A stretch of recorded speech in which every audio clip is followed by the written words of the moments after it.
The best books of 2024. Hopefully after you watch this video, you have a lot of new books to put on your TBR. So I'm going to quickly go through this list because I have talked about these books quite a bit on this channel, because these are the 17 books that I read in 2024 that I gave 5 stars to. So I actually feel like that was a pretty good year. I read a little bit over 100 books this year, and to have 17 of them be given a 5-star, to me that's really good, because I don't typically give books 5 stars unless I'm just like so blown away by them. So I really liked these particular books. So the first one is Wrong Place, Wrong Time by Gillian McAllister. So this is actually a time travel novel, and it opens with a woman and she is looking out her window and she sees her teenage son killing a man. And basically what this book is about is that she has to travel back in time, not only to figure out why her son did this, but to try to stop the crime. I personally really like time travel novels that are done well, so they don't have sort of, paradoxes in them, paradoxes created by time. I thought the way that this author dealt with time did it in a way that you could suspend your disbelief. I also just thought it was a really good book about,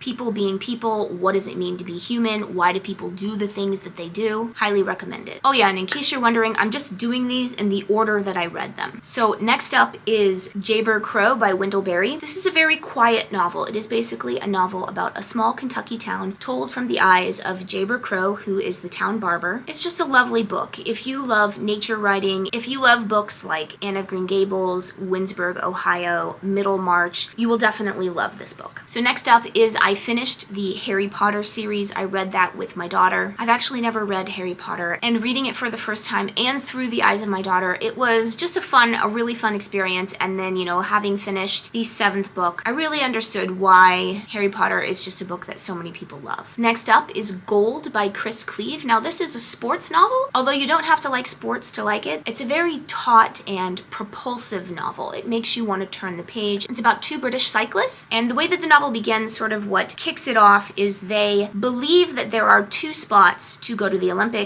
and they will easily each qualify, but they soon discover that there's only 1 spot. But there's a lot more drama going on underneath the surface, and I feel like reading this book, every 30 pages there was just some new bombshell that was revealed. It was really good. The next one is a little self-help book, The Way of Integrity by Martha Beck. I've always really enjoyed Martha Beck, and this book is basically about, how to stay true to yourself. When she's talking about integrity here, she's not talking about, screwing someone over in a business deal. She's talking about staying true to yourself and what it is that you want out of life. Now, next up, these 2 books I've talked about a lot on my channel, so I won't belabor the point here, but these are 2 historical fiction books, Snow Falling on Cedars and Hotel on the Corner of Bitter and Sweet. The historical setting is the Japanese internment camps in the United States in the Pacific Northwest in World War II, but there's so much more going on in both of these books. Of course, I have talked about them a lot on my channel, so I don't want to belabor the point, other than to say that they were great, and if they sound interesting to you, I highly recommend both of them. Next up, I loved The Secret Book of Flora Lee by Patty Callahan Henry. This is a historical fiction novel. It takes place in World War II, although I wouldn't really call it a typical World War II novel. It's about an event called Operation Pied Piper. This is essentially when children who were in London were taken into the countryside so they could live in the countryside where there wasn't as much bombing going on, while their mothers were,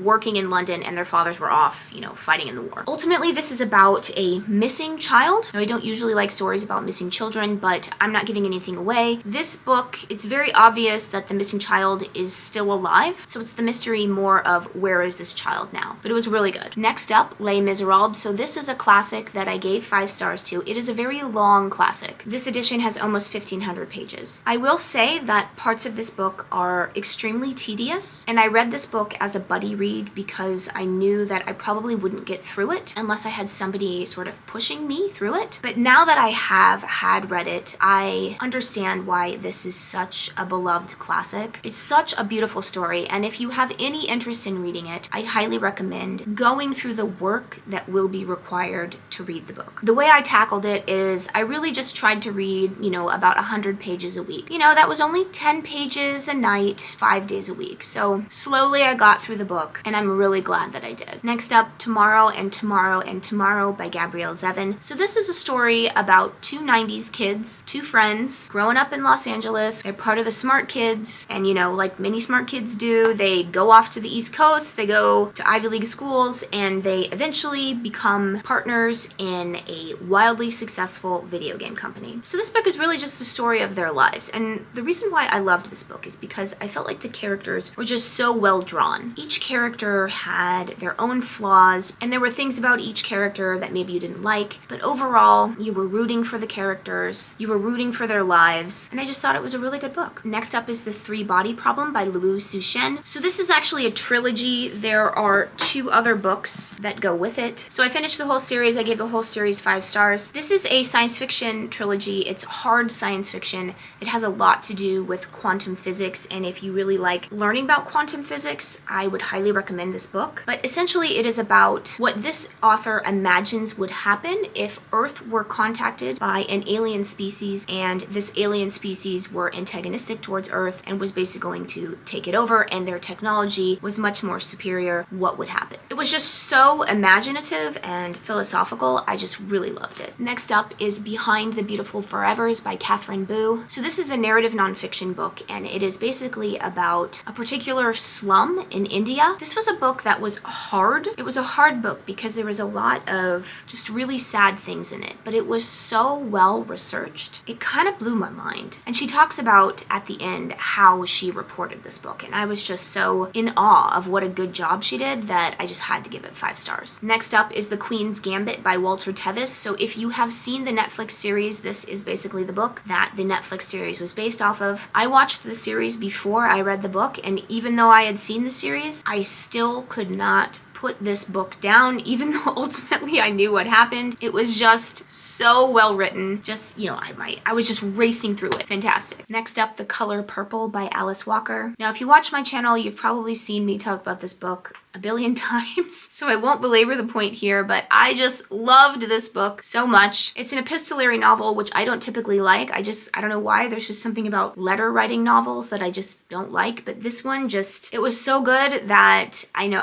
can't say how much I loved it. Next up, The Pillars of the Earth by Ken Follett. So this is another book that I talk about a lot on this channel. So this year I actually listened to it for the second time, so I've actually read it 3 times, listened to it twice, read it once. It's just such a good book, but since I talk about it so much on my channel, I won't, belabor the point, other than to say that if you've never read it, read it. My next 5-star read was Goodbye to All That by Robert Graves. So this is a memoir of Robert Graves' experience during World War I. It was actually a reread for me. I've read this book before. And if that subject matter interests you, I highly recommend it. And then last up, Middlemarch by George Eliot. So this book really surprised me. It's essentially about a cast of characters during the Reform era of England. And at first I thought it was just going to be, a bunch of vignettes about their lives. But as I got through the novel, I realized that it was actually a novel with a taut narrative arc. And I actually listened to this novel, and I found that when I was about 2/3 of the way through it, I just couldn't stop listening. I mean, I really wanted to find out what was going to happen. I will say that the language of this novel was quite archaic, and it took me a while to get used to it, and I did have to stop many times to look up the words. But it was great. It was fantastic, and I see why it has gone down in history as one of the greatest novels ever written in the English language. So there you have it, all of my 5-star reads for 2024. I hope you've found something that you can put on your TBR,